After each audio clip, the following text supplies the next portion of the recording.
때며 오로지 기도하기를 힘쓰니라. 아멘. 네, 기도하시겠습니다. 좋으신 아버지 하나님, 오늘 오순절날 사도 베드로께서 하신 오순절 설교, 오늘 우리가 전문을 읽었습니다. 이 말씀에 들어있는 하나님의 마음을 우리가 깨닫기를 원합니다. 성령님으로 조명하여 주시사 오늘 이 말씀이 우리 마음판에 깨달아지게 하여 주시고 우리 마음판에 새겨지게 하여 주시사 우리 한 사람 한 사람이 이 시대의 베드로와 같은 예수님의 부활의 증인들이 되게 하여 주시옵소서. 시종을 아버지께 의탁드리오며 주 예수님 이름으로 기도드리옵나이다. 아멘. 우리 사랑하는 여러분, 이제 오순절날 성령님이 오셨습니다. 오순절날 성령님이 오셨는데 그 오순절이 뭐냐? 바로 6월절로부터 50일째 되는 날이 오순절입니다. 그래서 우리 예수님이 그 6월절로부터 40일 전에 승천하셨는데 바로 그 승천하실 때 제자들에게 하신 말씀이 바로 사도행전 1장 4절과 5절 말씀이죠. 우리 1장 4절 5절에 보시면 우리 예수님이 뭐라고 말씀하셨냐면 사도와 함께 모이사 그들에게 분부하여 이르시되 예루살렘을 떠나지 말고 내게서 들은 바 아버지께서 약속하신 것을 기다려라 그랬어요. 그러니까 예루살렘을 떠나지 말아라. 그리고 내가 늘 가르쳤던 대로 아버지가 약속하신 거 그거 기다려라. 아버지께서 약속하신 것 기다려라. 근데 그게 내용이 뭐예요? 바로 불로 세례를, 성령으로 세례를 받는 거죠. 성령 세례 받는 것을 우리 예수님이 말씀해 주셨어요. 그래서 예수님의 분부를 따라서 120명이 다락방에서 10일 동안 열심히 기도를 했어요. 그래서 열흘째 되는 날 아침 9시쯤 급하고 강한 바람 소리 같이 성령님이 오셨습니다.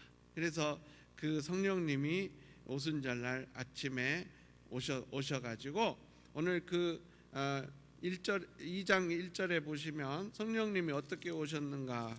바로 급하고 호련히 하늘로부터 급하고 강한 바람 같은 소리가 있어서 그들이 앉은 온 집에 가득했다.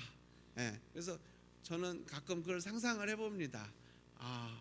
성령님이 얼마나 오고 싶으셨는지 바로 그날 그냥 급하고 강한 바람처럼 임하셨구나. 허리케인처럼 태풍처럼 임하셨구나. 그것을 늘 생각할 때가 있어요. 우리 성령님을 우리가 초대하면 우리에게도 저렇게 기다렸다는 듯이 오시는 좋으신 성령님이신 걸 항상 기억하시길 바랍니다. 그래서 마치 불의 혀처럼 갈라지는 것이 그들에게 보여 각 사람 위에 하나씩 임했다는 거죠. 여러분 한번 상상해 보십시오. 여러분 오늘 이렇게 우리 이 예배당에 급하고 강한 바람 소리처럼 훅 하면서 성령님이 오셔가지고 우리 머리 위에 다 불의 혀처럼 갈라지는 것이 다 한 사람씩 서 있다고 생각해 보십시오. 얼마나 엄청난 장면입니까? 인류 역사상 정말 위대한 클라이맥스의 그런 순간이었어요. 그래서 그때 성령님이 오셔서 그 120명 위에 이렇게 불의 혀처럼 갈라지는 것이 그들 머리 위에 이렇게 쫙 임했는데 그때 성령님이 탁 그들을 탁 이렇게 터치해 주시니까 어떤 일이 일어났느냐? 우리 저 4절 한번 같이 읽겠습니다. 시작. 그들이 다 성령의 충만함을 받고 성령이 말하게 하심을 따라 다른 언어들로 말하기를 시작하니라. 그래서 여기서 방언이라고 안 했고 다른 언어, different language라고 했습니다. 그래서 그때 120명이 다 different language로 말하기 시작했다. 그래서 그 different language가 뭐였냐? 바로 그 당시 지중해 연안에 있던 지중해 근방에 있던 모든 나라의 언어들이었습니다. 그러니까는 이태리는 무슨 어를 쓰죠? 이태리는 이제 라틴어를 쓰는 거죠. 그러면 그리스는 무슨 말을 쓰죠? 그리스어를 쓰는 거죠. 예, 또 사우디아라비아는 아라비아어를 쓰죠. 예, 또 터키의 루가오니아 지방은 무슨 말을 쓰나요? 루가오니아 말을 쓰는 거죠. 이렇게 해서 이 모든 지중해 연안에 있는 나라들의 말로 이 120명이 어떤 사람은 아라비아 말로, 어떤 사람은 라틴어로, 어떤 사람은 또 이 루가오니아 말로, 어떤 사람은 그리스 말로, 어떤 사람은 또 저 리비아 말로 막 이렇게 말을 했다. 그래서 저기 15 언어가 나와 있습니다. 우리 한번 같이 9절부터 11절까지 한번 15개인가 한번 카운트하면서 읽어보겠습니다. 시작.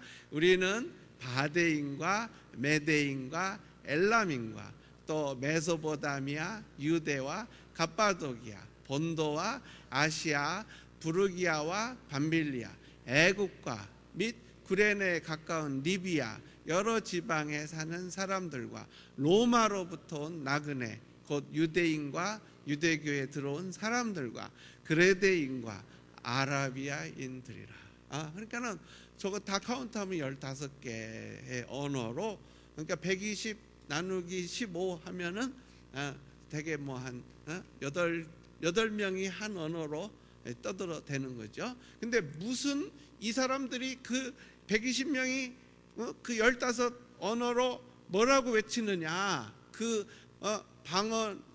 방언의 내용이 나와 있어요. 그 내용이 저 파란 글씨입니다. 그러니까 방언을 우리가 하잖아요. 저도 방언을 하는데 방언에 무슨 내용을 하는지 저는 요 11절을 보고 알았어요. 제가 방언 기도할 때 무슨 내용으로 하는지 저 11절에 우리 방언 기도의 내용이 적혀 있습니다. 우리 저 파란 글씨만 같이 읽어요. 시작. 우리가 다 우리의 각 언어로 하나님의 큰 일을 말함을 듣는도다 하고. 그래서 이제 방언의 내용이 뭐냐는 거예요. 바로 뭘 해요? 하나님의 큰 일을 말하는 거죠. 그러니까 여러분이 방언 기도하실 때 무슨 그 기도의 내용이 뭐예요? 바로 하나님의 큰 일. 그게 뭡니까? 바로 이 땅에 예수님을 보내시고 그 예수님이 우리 죄를 다 십자가에서 담당하시고 그리고 부활하시고 승천하셨다. 그리고 오순절날 성령님이 오셨다.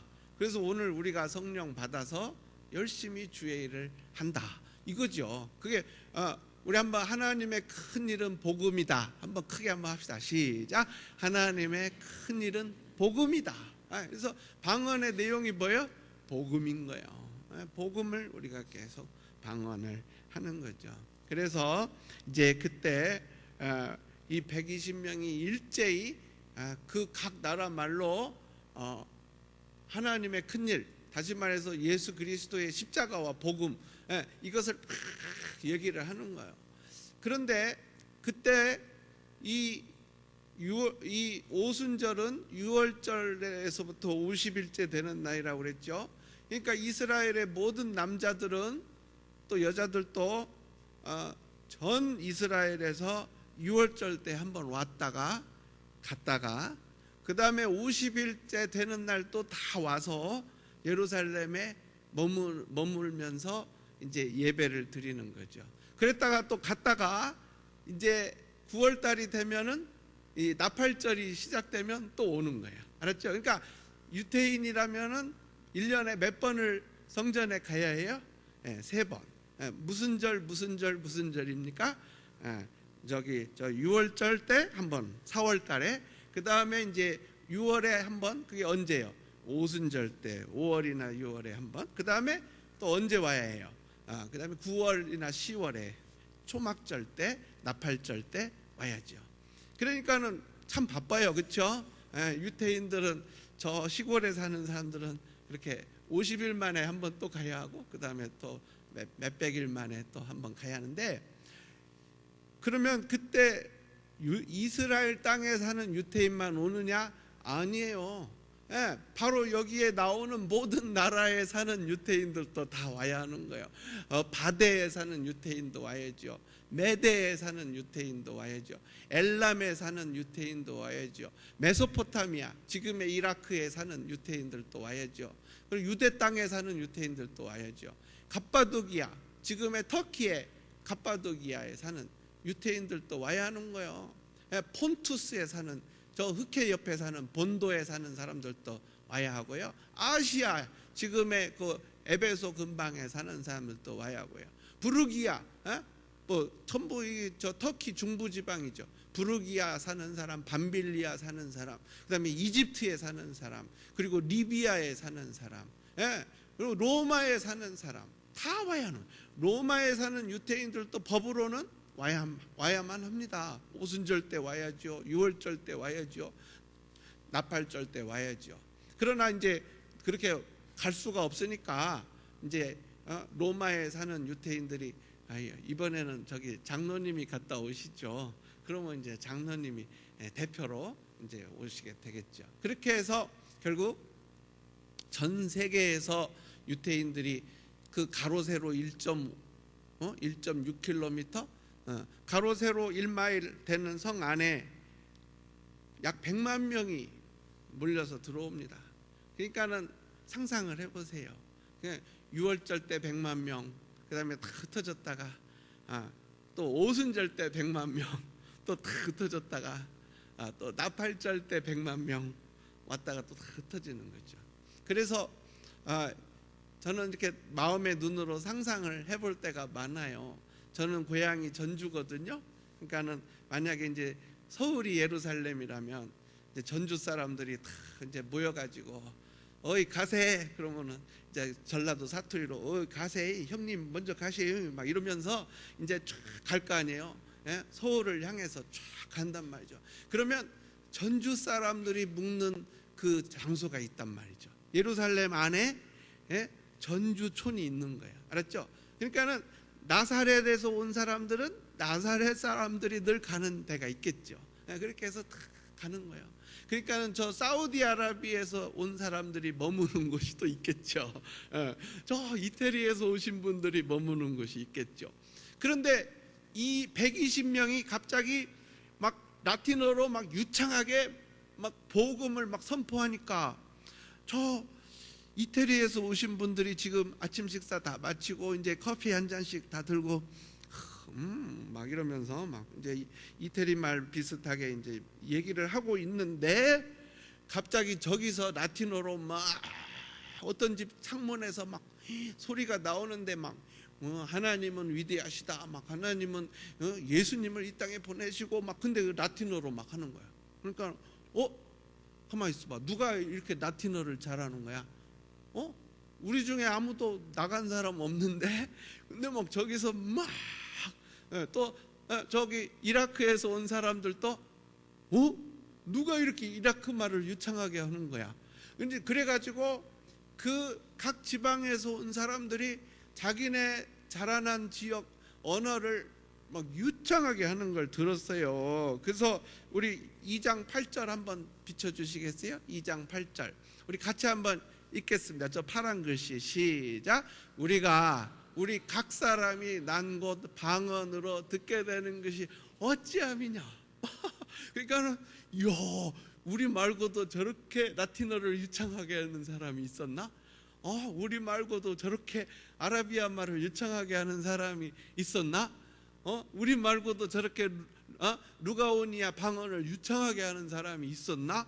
그러니까는 어떻게 되겠어요? 막 그냥 인산인해가 되는 거죠. 그래서 저는 분명히 다락방이 그 120문도가 열흘 동안 기도했던 다락방이 로타리에 있었다고 생각합니다. 신촌 로타리. 로타리. 그래야 그 앞에 3,000명이 모일 수가 있죠. 그러니까 상상을 해보세요. 로타리에 어떤 2층 건물이 하나 있는데 그 창문에서 유창한 막 라틴어, 막 아라비아어, 온 세계 말이 막 나오니까 그 로타리가 미어지도록 사람들이 모여가지고 와저라노 막 이제 이렇게 하는 거죠. What happened? 막 이러고 What's going on? 막 이러고 사람들이 막 수천 명이 모였어요. 그러니까 그 중에 한 명이 알았다. 저 사람들 다 술 취했다. 이제 이렇게 나온 거예요. 그러니까는 베드로가 그때 자기의 사명을 깨달은 거죠. 베드로 사도님은 참 대단한 분이에요. 저런 상황에서도 자기가 나서야 할 때를 아시는 거죠. 물론 성령님이 주신 생각이겠죠. 우리 14절 한번 같이 읽어요. 시작. 베드로가 11 사도와 함께 서서 소리를 높여 이르되 유대인들과 예루살렘에 사는 모든 사람들아, 이 일을 너희로 알게 할 것이니 내 말에 귀를 기울이라. 그러니까 아마 그 2층 발코니에 서가지고 막 뭐라 그래요? 유대인들과 예루살렘에 사는 모든 사람들아. 저기 앞에 유대인들은 뭐야? 바로 각 지방에서 온 사람들 플러스 전 세계에서 온 사람들. 알았죠? 그러니까 전 세계에서 온 유대인들이요, 그리고 각 지방에서 오신 유대인들이요, 그리고 예루살렘 토백이 유대인들이요.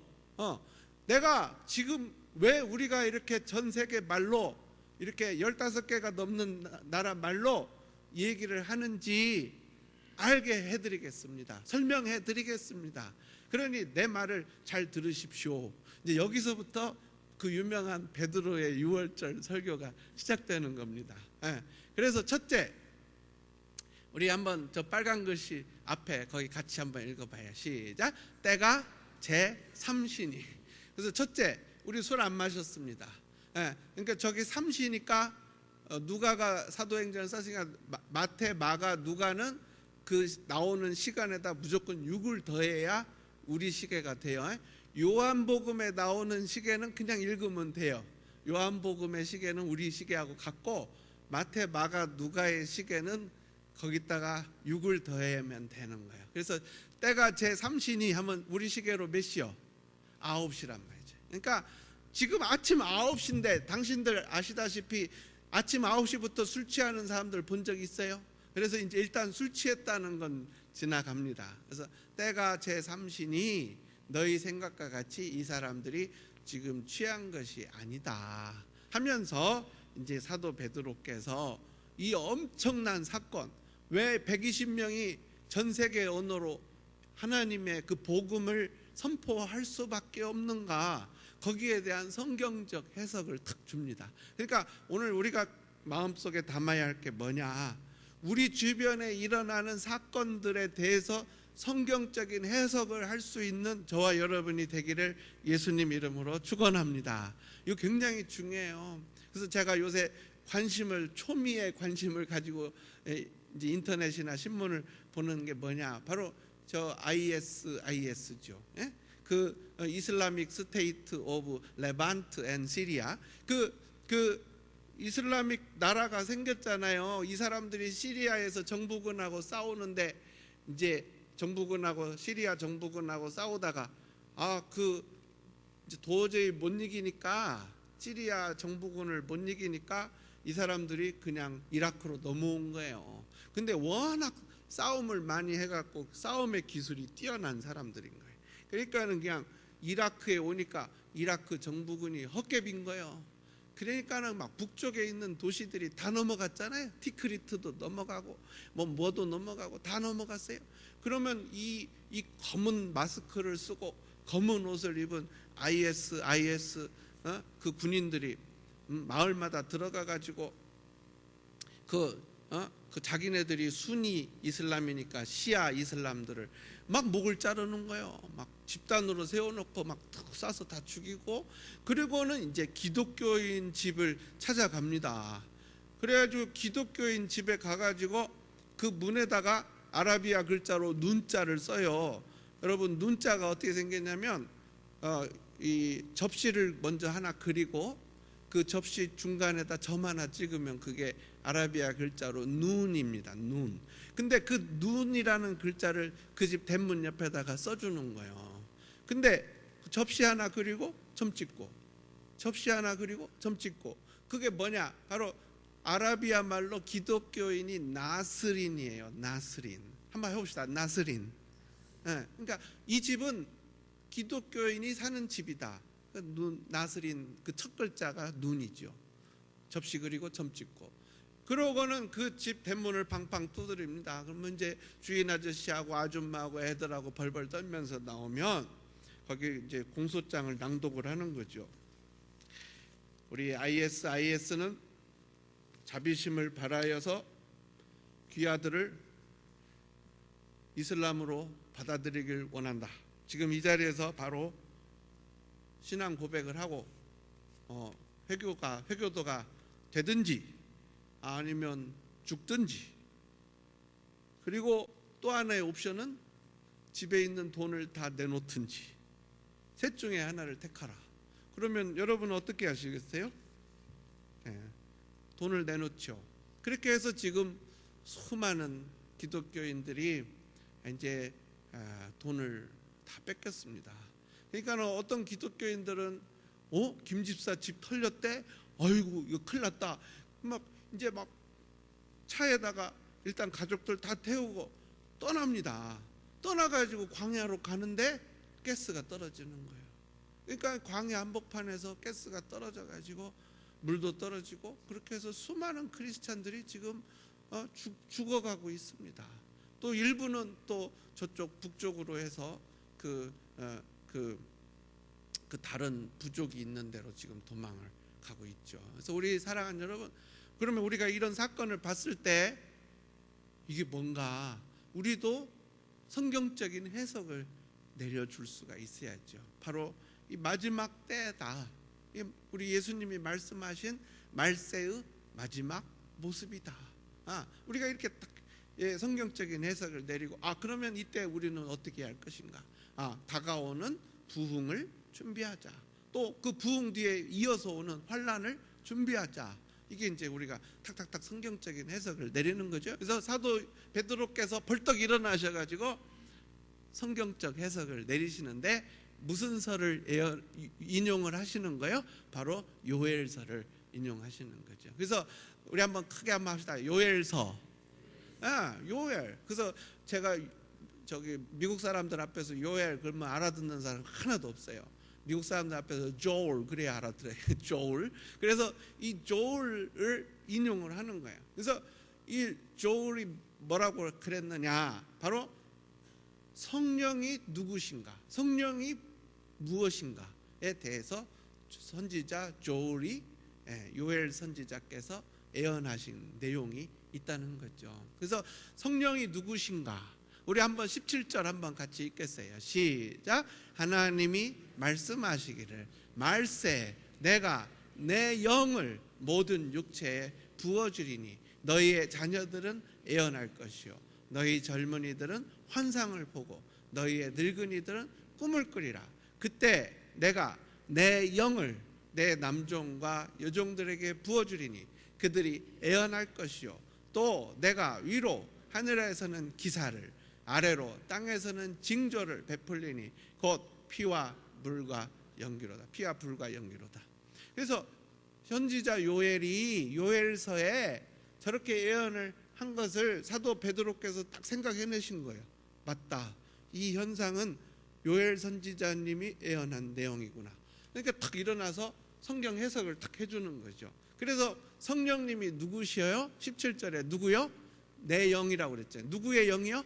하나님의 영인 거예요. 하나님이 내 영 그랬으니까 하나님의 영이죠. 그래서 우리 크게 한번 합시다. 성령은 하나님의 영이다. 시작. 성령은 하나님의 영이다. 그래서 성령을 누구에게 부어주느냐가 17, 18절에 나와 있어요. 거기에 누구요? 젊은이, 자녀, 젊은이, 늙은이. 그리고 18절에는 누구요? 남종, 여종.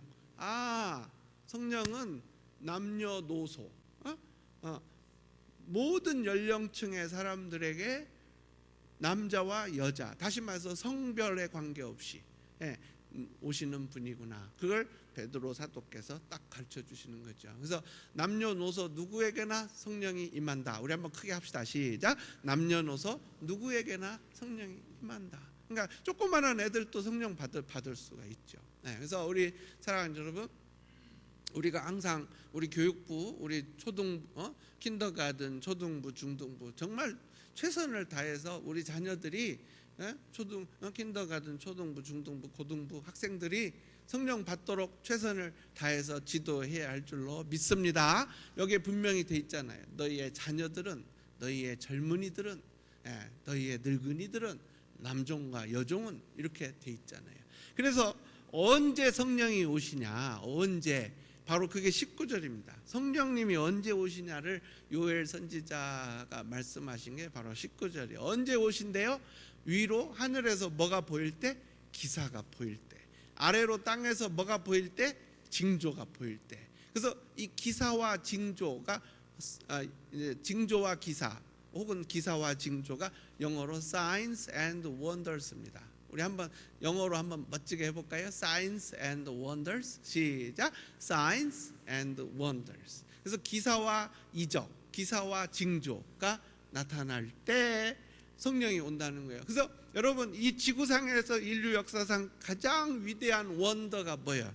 바로 하나님이 육신을 입고 이 땅에 오셔서 나 때문에 십자가에서 죽으셨다. 이거보다 더 원더풀한 일은 없는 줄로 믿습니다. 바로 그거죠. 저기서 나오는 피와 불과 연기가 뭐냐? 피는 예수님의 십자가 보혈이죠. 뭐 묻지 말았죠. 불과 연기는 뭐예요? 바로 시내산에 우리 하나님이 강림하셨을 때 시내산 전체가 불붙는 것, 시내산 꼭대기가 불붙는 것 같았단 말이죠. 바로 하나님의 강림을 뜻하는 거예요. 그러니까 우리 한번 크게 합시다. 피는 예수님의 십자가고 불과 연기는 하나님의 강림이다. 한번 합시다. 시작. 피는 예수님의 십자가 보혈이고 불과 연기는 하나님의 강림이다. 그러니까 예수님이 이 땅에 오셔서 십자가에서 피 흘려 죽으신 거, 그때 성령이 온다는 거죠. 그래서 이 짧은 요엘서 석절을 인용을 해가지고 성령은 누구신가? 누구요? 하나님의 영. 성령은 누구에게 오는가? 남녀노소 성별 없이 다 온다. 그리고 성령은 언제 오시는가? 예수님이 십자가에 못 박혀 죽으시고 부활 승천하시면 온다. 그것을 딱 베드로가 그 문 앞에 모인 그 수천 명에게 지금 딱 성경 해석을 해주는 거죠. 그래서 우리 사랑하는 여러분, 이제 이 베드로 사도님이 이렇게 성령에 대해서 쭉 설명을 했어요. 그러면서 베드로 사도님이 뭐라고 말을 하느냐? 바로 그 다윗조차도, 여러분들이 존경하는 그 다윗조차도 성령 예수님이 십자가에 못 박혀 죽으시고 부활하실 걸 예언했다 이거죠.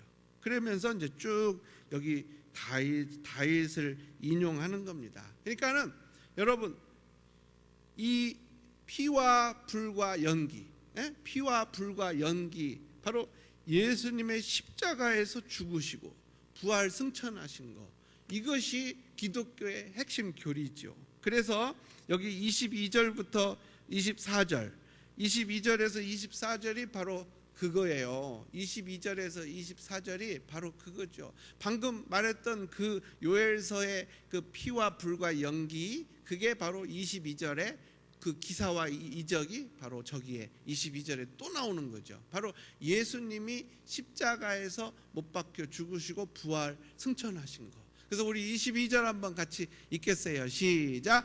이스라엘 사람들아, 이 말을 들으라. 너희도 아는 바와 같이 하나님께서 나사렛 예수로 큰 권능과 기사와 표적을 너희 가운데서 베푸사 너희 앞에서 그를 증언하셨느니라. 그래서 그 권능과 기사와 표적이 예수님의 십자가와 부활입니다. 우리 한번 크게 합시다. 예수님의 십자가와 부활. 시작.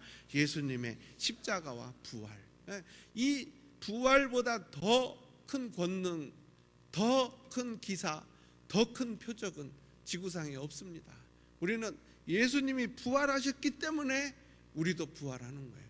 예수님이 부활하셨기 때문에 저와 여러분이 성령을 받을 수가 있는 거예요. 이걸 굳게 믿으시길 바랍니다. 그래서 저 22절이 결국은 핵심이죠.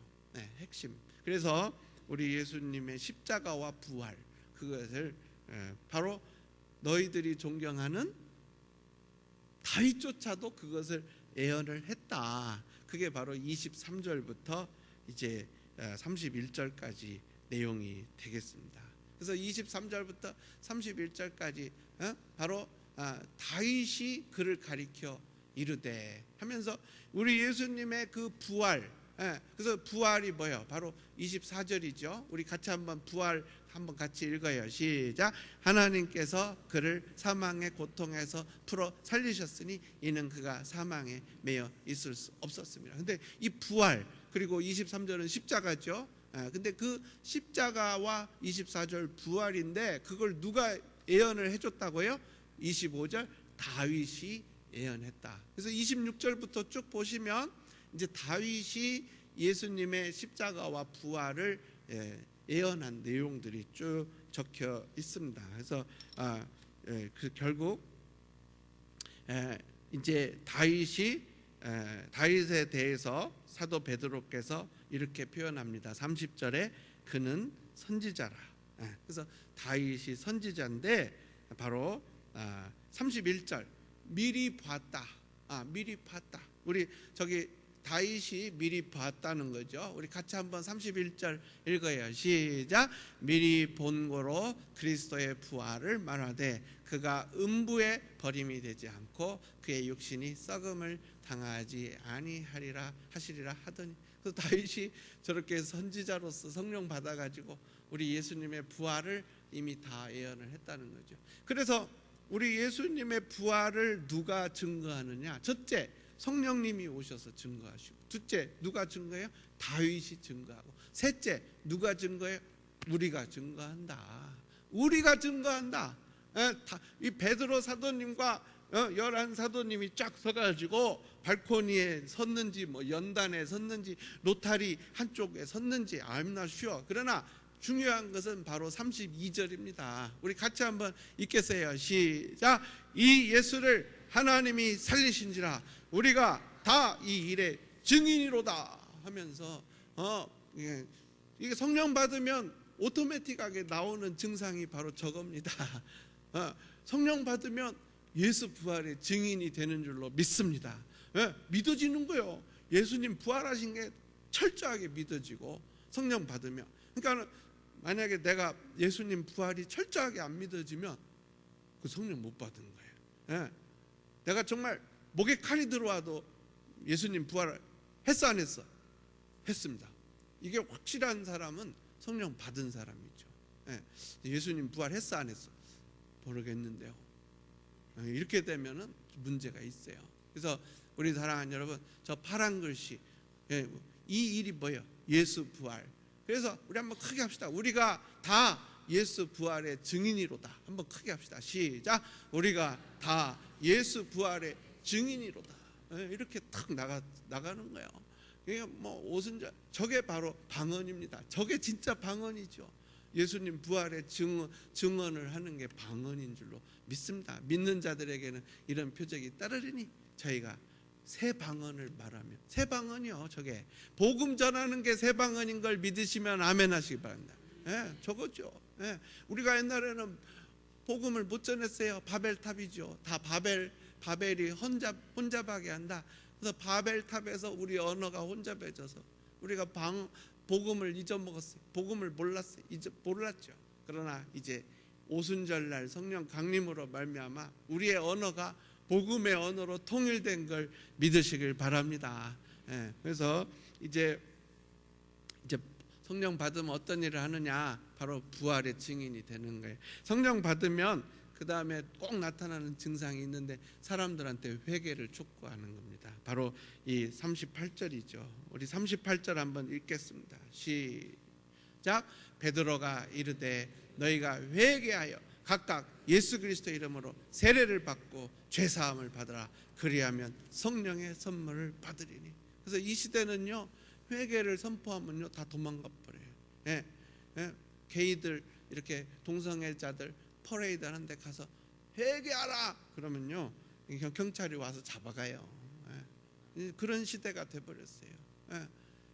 정말 회개가 없어지는 시대에 우리가 살고 있죠. 이럴 때 정말 담대하게 이 세상을 향해서 회개하라. 회개하라. 그래서 이 베드로의 이 말을 듣고 이 사람들이 어떤 반응을 보였냐? 바로 36절 너희가 십자가에 못 박은 이 예수를 우리 하나님이 부활시키셔가지고 주는 하나님이라는 뜻입니다. 저기 그리스 말로 퀴리오스, 저 말이 하나님이라는 뜻입니다. 예수님을 하나님 아버지께서 하나님으로 만드셨고, 그리스도는 뭐예요? 메시아, 구원자라는 뜻이죠. 그래서 너희가 십자가에 못 박혀 죽인 이 예수를 불과 50일 전에 십자가에 못 박아 죽인 그 예수를 한 달 20일 전에 너희들 봤잖아. 그 골고다 산에서 죽으신 예수님, 그 예수님이 하나님이야. 베드로가 그냥 예수님이 하나님이고 메시아인데 너희가 십자가에 못 박아 죽였어. 그러니까 주어가 너희예요. 유가 있어. 너희들, 그렇게 말하는 거죠. 그랬더니 이런 놈이 하고 돌 들고 덤벼드는 게 아니고 성령님이 역사하시니까 어떤 반응이 나오느냐. 37절 우리 같이 읽어요. 시작. 그들이 이 말을 듣고 마음에 찔려 베드로와 다른 사도들에게 물어 이르되 형제들아 우리가 어찌할꼬 하거늘. 그러니까 우리가 회개를 촉구할 때 사람들에게서 저런 반응이 나와야 할 줄로 믿습니다. 어찌할꼬, 형제들아 우리가 어찌할꼬. 그럴 때 베드로가 바로 너희가 회개하여 각각 예수 그리스도 이름으로 세례를 받고 죄사함을 받으라. 그리하면 성령을 선물로 받게 될 것이다 하면서 교회로 다 부릅니다. 교회로 들어오라는 거죠. 39절 40절 보시면 이제 이 약속은 너희와 너희 자녀와 모든 먼데 사람 곧 주 우리 하나님이 얼마든지 부르시는 자들에게 하신 것이라 하고 40절 같이 한번 읽어요. 시작. 또 여러 말로 확정하며 권하여 이르되 너희가 이 패역한 세대에서 구원을 받으라 하니. 그래서 구원 받으세요. 예수 믿고 구원 받으세요. 베드로가 외쳤더니 어떤 일이 일어났다고요? 부흥의 역사가 일어났어요. 우리 41절 같이 한번 읽겠습니다. 시작. 그 말을 받은 사람들은 세례를 받으며 이날에 신도의 수가 3,000이나 더하더라. 할렐루야. 이렇게 해서 이 지구상에 인류 최초의 교회가 세워진 거예요. 예루살렘 교회가 몇 명으로 시작했어요? 이야, 부럽죠. 3,120명. 오, 대단한 교회입니다. 3,120명. 그냥 오순절 하루 만에 저렇게 큰 교회로 등장하게 됐어요. 그래서 우리 한번 크게 합시다. 성령님이 교회를 세우셨다. 시작. 성령님이 교회를 세우셨다. 그것도 첫날, 오신 첫날 교회 탁 세우셨어요. 성령님이.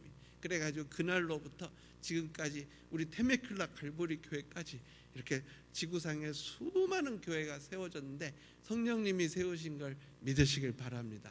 그래서 이 교회가 하는 일이 여기 42절에 정확하게 나와 있어요.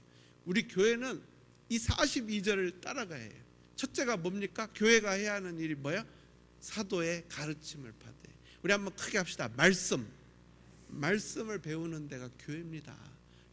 교회가 말씀을 제대로 안 가르치면 그 교회 아니요.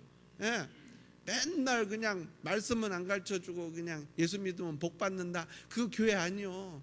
말씀을 가르쳐줘야 해요. 자나깨나. 두 번째는 뭐야? 서로 교제하는 데가 교회죠.